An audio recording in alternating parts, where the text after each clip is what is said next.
You are Locked On Astros Postcast, part of Locked On Sports Houston on the Locked On Podcast Network. Your team every day. Oh, what do you know? Another day, another Houston Astros loss as they have forgotten how to hit the baseball. Boy, oh boy, aren't you guys having fun?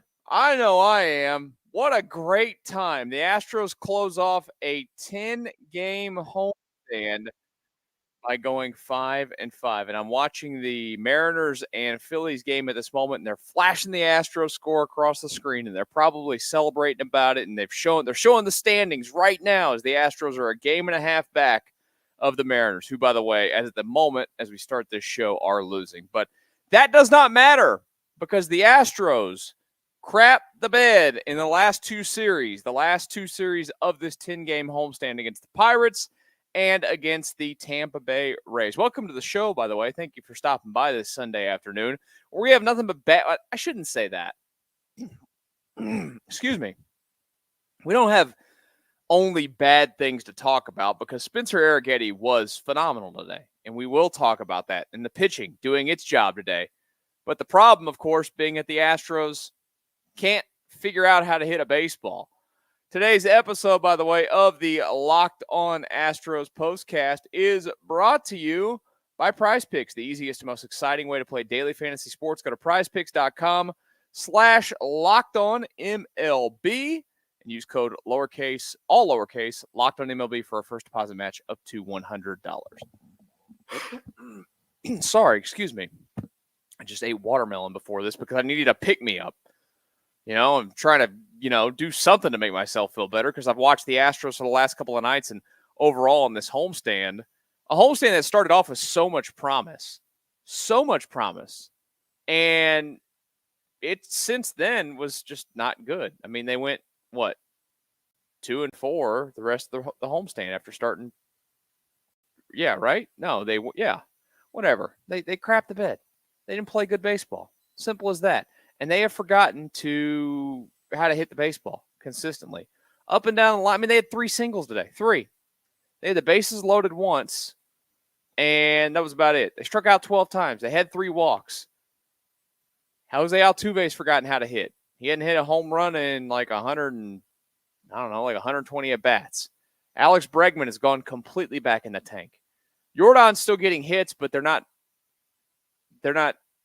extra base hits. They're just singles, which I can't get too mad at. At least he's getting hits, right? I mean, there's a lot of guys that aren't getting hits on this team right now, and he's still getting hits, so I'm fine with it. Yeah, I'd prefer his hits to go over the fence at some point. They need him to go over the fence at some point, but he's getting hits. I can't say anything about Yainer Diaz. He's been awesome. He's been the only guy that's been good. How about that at bat by Jeremy Pena when you had the scoring situation there early in the baseball game? And what do? Threw him nothing but sliders. Down and away. Can't bring home a run. Had just a golden opportunity for it. Dubon in the lineup has been atrocious lately. Singleton has not been horrible, not been good. He's been meh. And they're talking about how he needs a day off. Jake Myers had a horrible month of July. Chas McCormick has been an abysmal player for this team this year. And I'm not going to say, Pedro Leon got on base today and stole a base. So, you know what? At least he got on base. But let's just run through some numbers real quick for these players since they've basically returned from the All-Star break. And that's kind of been the story. And we talked about that last night. Excuse me, again, with this team since the All-Star break. It's not been what it needs to be. It took them a long road to get back to where they needed to be, where they wanted to be, where they expected to be. And you know what? Credit to them for doing it. A lot of teams could have just given up and not figured it out. They did. And then you get a little bit of control, it feels like, of the mental side of things of the division, and you really put the Mariners in a spot where you could go out and execute quite easily. But you go look at the Astros schedule the rest of this month. They're going to go play the Rangers for the next 3 days in Arlington. Those are games they should win. But the way that they're playing right now, why should I think that they're even going to win those games? The Rangers aren't playing good baseball. But why should I pick the Astros? Then they're going to go to Boston next weekend. Boston's been hot. And they go play Tampa again next week in Tampa. Why should I believe for 1 second that the Astros are going to be able to do anything against Tampa next week? I can't, right? There's no way I can. They play the White Sox after that at home, and they play the Red Sox again, then they play at Baltimore, at Philadelphia, home for Kansas City. This schedule this month is brutal. Absolutely brutal. And it becomes more brutal if you can't hit the baseball. Since the All-Star break, Jose Altuve, 15 games, hitting 276, No home runs, 3 runs batted in. Got an OPS of 661 in that span. Alex Bregman, since the All-Star break, hitting 203, 2 homers, 4 runs batted in, a 610 OPS in 15 games. Yordan Alvarez, since the All-Star break, 15 games, 327, which again, good, but only 1 home run and 3 runs batted in, 902 OPS. Again, you can live with that, but you need more extra base thump. There's no denying that. Yainer Diaz, red hot, like I mentioned, 3 home runs, 10 runs batted in 15 games since the break. Jeremy Pena since the All-Star break, 15 games, 250, 2 home runs, 7 runs batted in. 699 OPS. Not very good. John Singleton post All-Star break. 180, 2 homers, 5 runs batted in, and a 536 OPS. So maybe I was wrong on my assumption with him. I just feel like he's not been as bad as everybody else, but apparently he has been. Let's talk Dubon. Appeared in 11 games since the All-Star break. 115, 1 home run, 3 runs batted in. Jake Myers since the All-Star break. 180 in 15 games, 1 home run, 4 runs batted in. I don't know about you guys, but I'm noticing a trend here. And that trend is bad, good, bad. And when you have that consistently, guess what? You're not going to win baseball games, period. And this kind of gets back to, and I kind of had an issue with it today. You see the pregame comments of Dana Brown talking about we might need to bring somebody up to, first of all, to get Singleton a day off at first base because he is playing a lot, and it's been a long time since he's played this much. And he's not an everyday player. We all know that. He should be platooning at best. But it's a spot that they failed to address at the deadline. Whether it was a decision, or they just couldn't strike a deal, they failed to address it. They failed to address the addition of another bat. And it's not like they have a bunch of guys sitting around waiting that are worth playing. I mean, Dubon right now, you don't want to play him. Pedro Leon's going to get the run in the outfield instead of Dubon, as he should. Aledmus Diaz was brought back, but they're not playing him for a reason. He was terrible last year for the Oakland A's. He barely played this year and was banged up.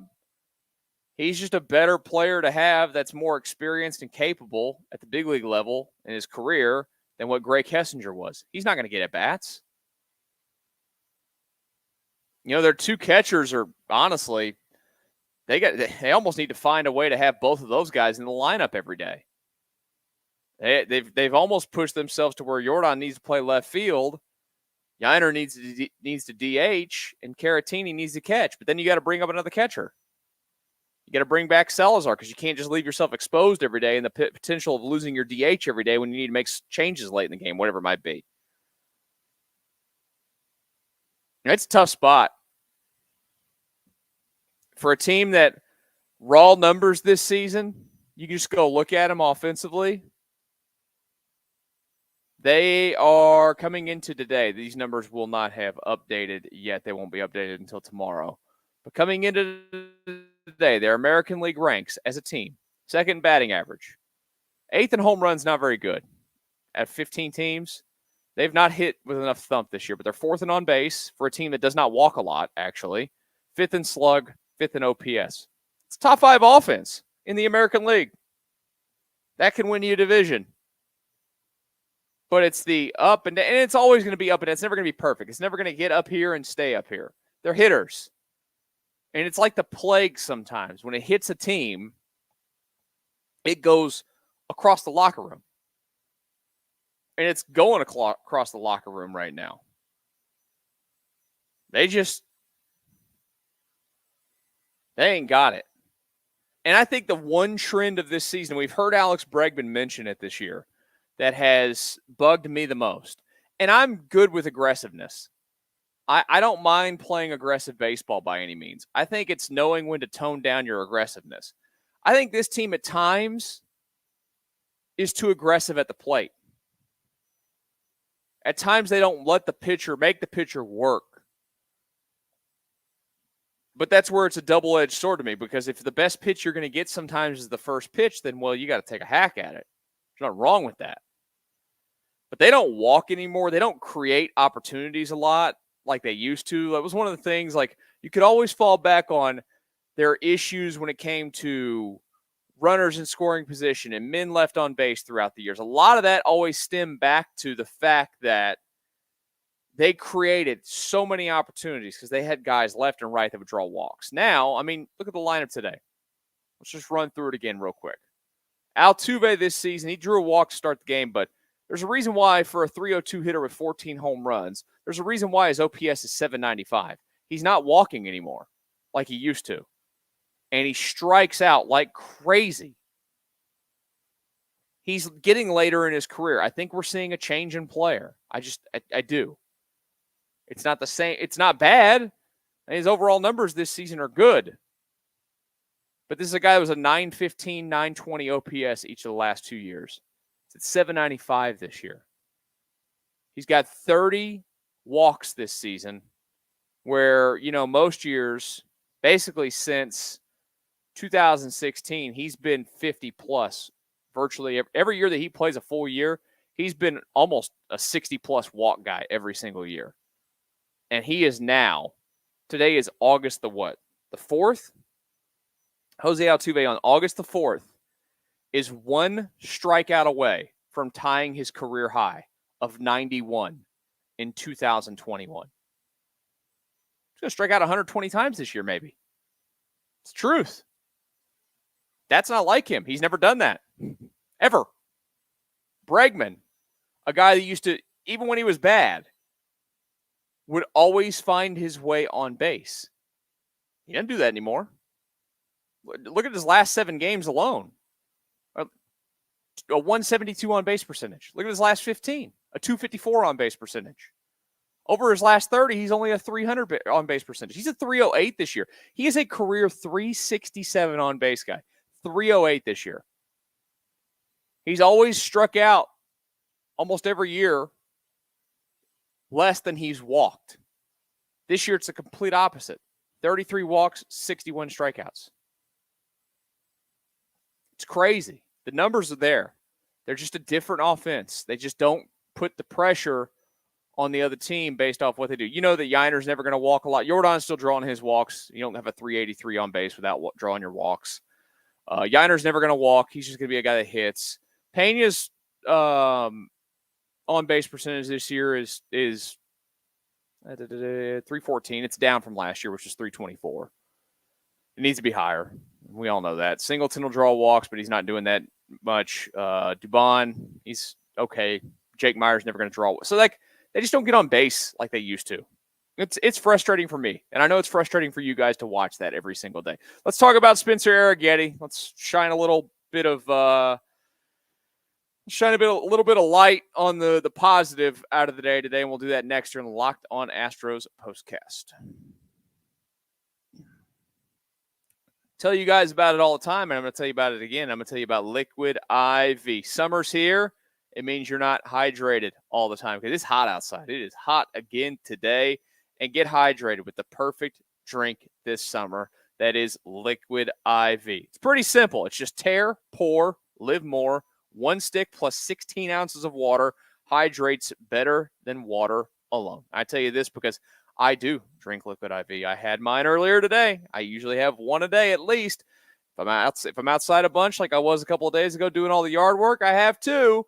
And guess what I have? Sugar-free flavor peach. My absolute favorite and go-to when it comes to Liquid IV every single time. Trust me, if you have not tried it, give it a shot. You're going to absolutely love it. No more thirsty summers when you indulge in a hydration with Liquid IV. Get 20% off your first order of Liquid IV when you go to liquidiv.com and use code MLB at checkout. That's 20% off your first order when you shop Better Hydration today using promo code MLB at liquidiv.com.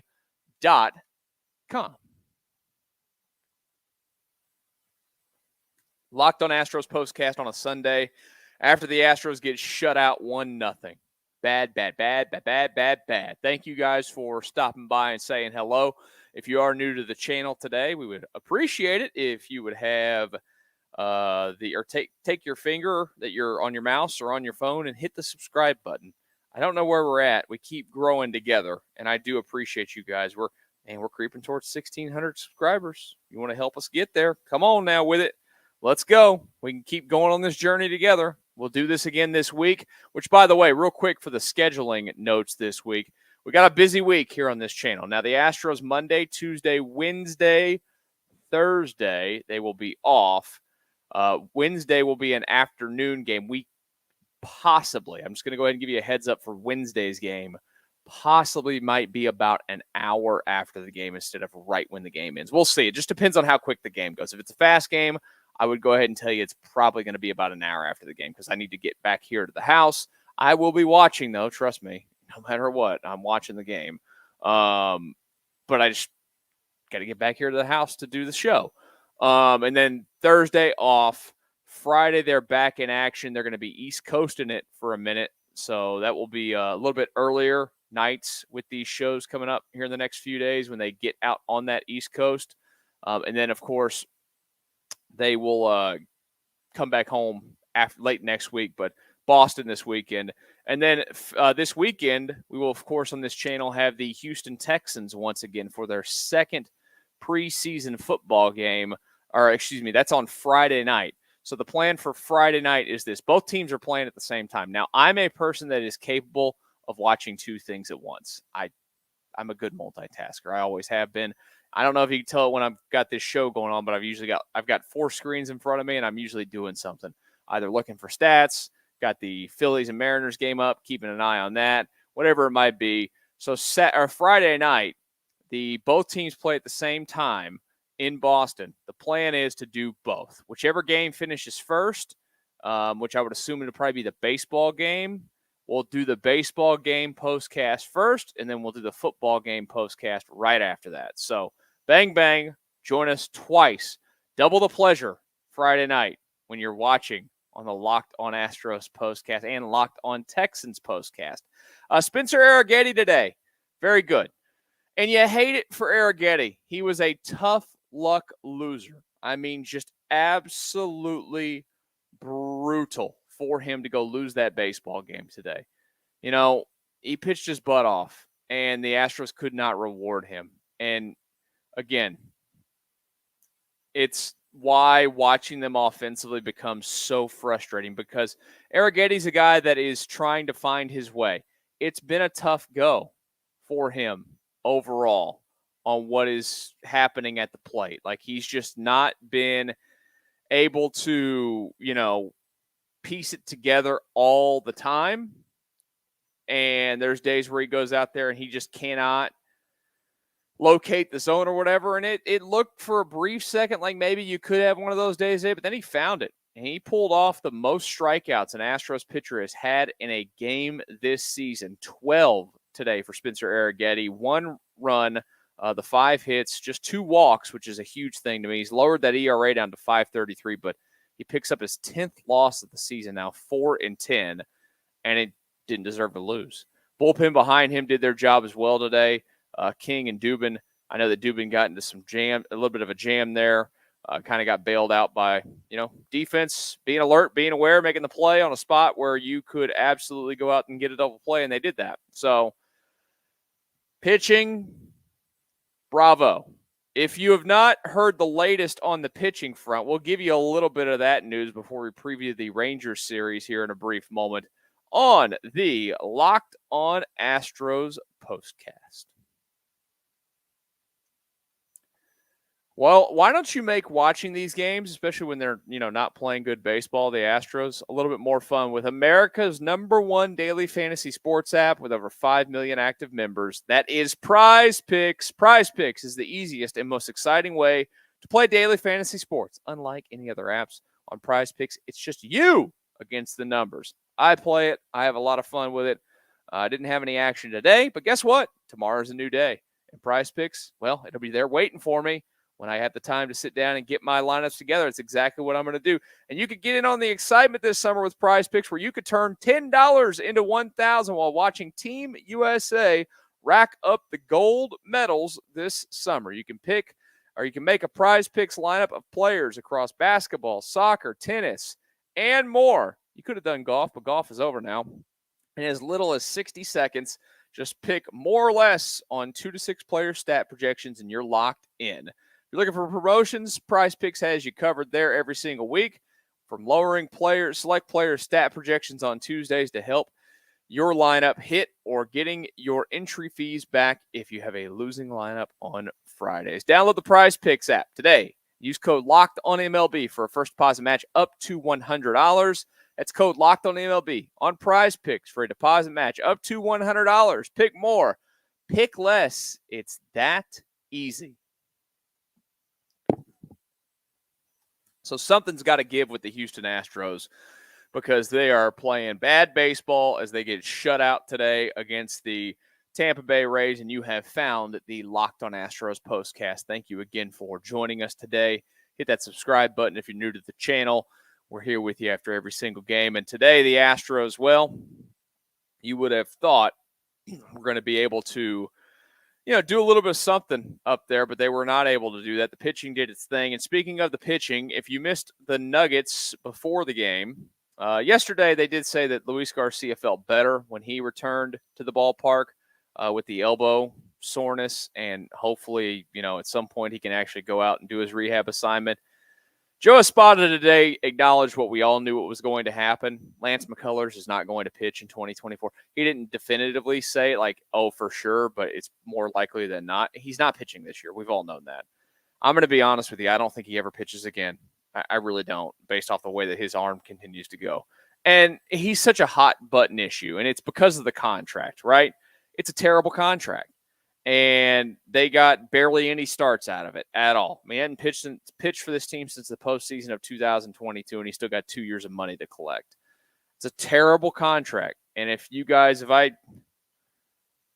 I'm ever not doing, which I don't plan on not doing this show, this is the end of my media run of being in the media, being on the radio, doing whatever. I'm done with that. I've moved on to a new chapter of my life that I'm really excited about. I don't want to go back.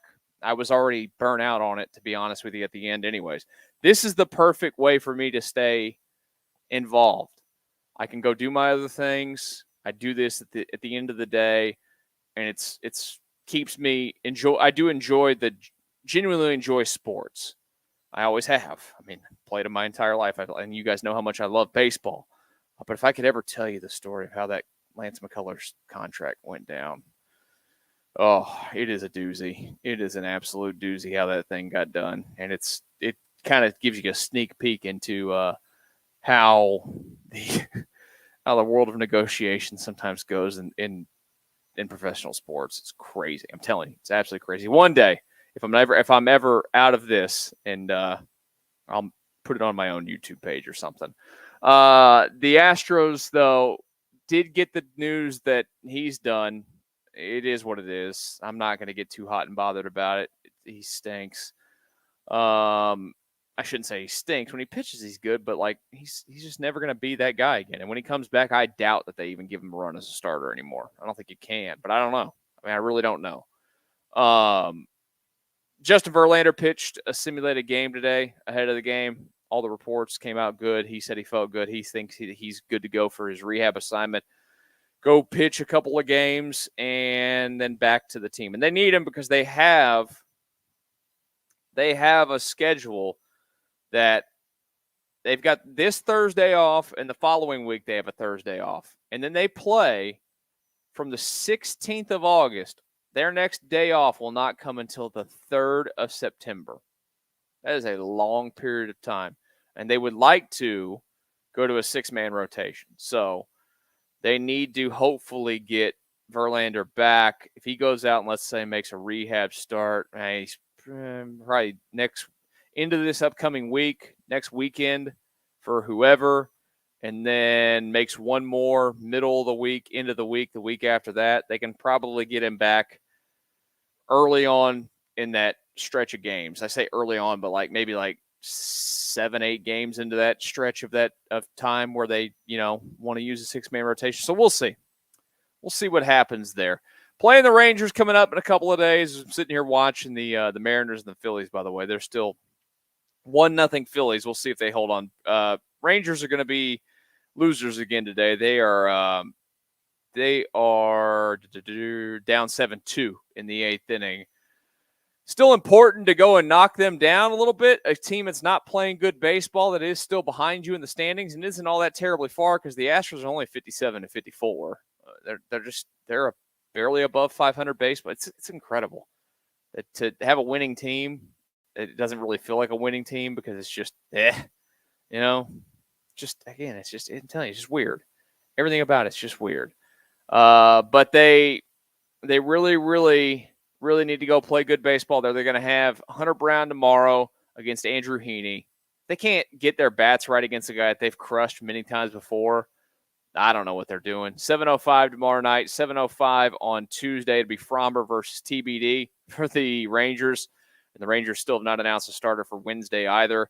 That'll be Yusei Kikuchi's second start with the Astros on Wednesday. That's an afternoon game, again, 1:35 on Wednesday. Thank you guys for stopping by and joining the show today. Sorry that we don't get to talk about a win. It'd be great to talk about a win again at some point, talk about the offense doing anything. Maybe tomorrow. You know what? Tomorrow. It's going to happen tomorrow, guys. Let's believe together. Have a great rest of your Sunday. Talk to you tomorrow night right here on the Locked On Astros Postcast.